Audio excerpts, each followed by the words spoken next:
Should we plan ahead for possible altercations? Yes, and hello! Today's insight is mainly going to be about the sirens.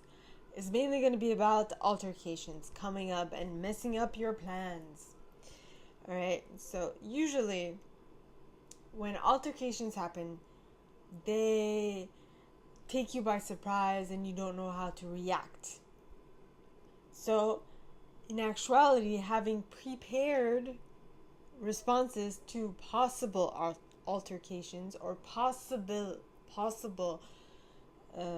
pitfalls could actually be beneficial, right? We never want to do this, especially not me. We don't want to think about the bad points or the things that can go wrong. But if you think about them prior with the aspect of how can I respond to these altercations or things that kind of are sent to me to veer me off course and all these things, that can actually be a benefit to you, right? So because you'll know what to do in a situation that you were not ready for prior. So when thinking of these altercations, don't think of them as they will happen. Think of them as they might happen, right?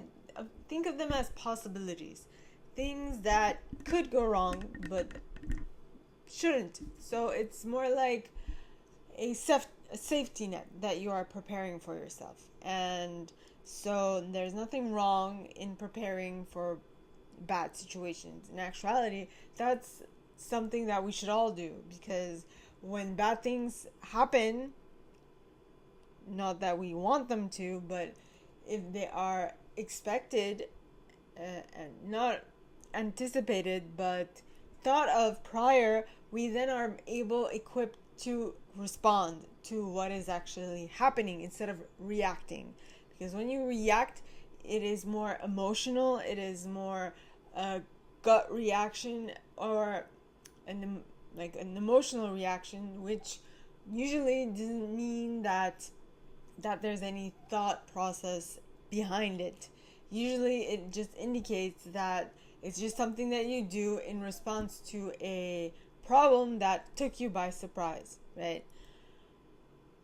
In reaction to a problem that kind of took you by surprise and you're like, I don't know what to do, right? And so usually in these cases it's better to be prepared. It's better to know the drill, right? You know, sometimes when you hear the fire alarm, you know what to do. You go out of the building. Or if there is a tornado alert, I don't know because I live in Canada, but when there's a tornado alert, you go in the bunker or something along those lines, right? You know what to do. You know the drill, right? There are safety drills especially for these situations. When there are possible bombs, there's another drill. So it is for that sake. It is for the sake of knowing that there is a possible imminent altercation coming. And so how do you prepare for that? What is the drill? What do you do? What is the process that you need to follow?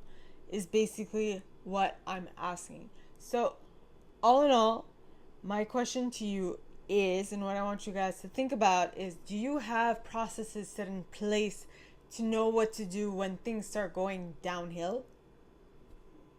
Ponder that.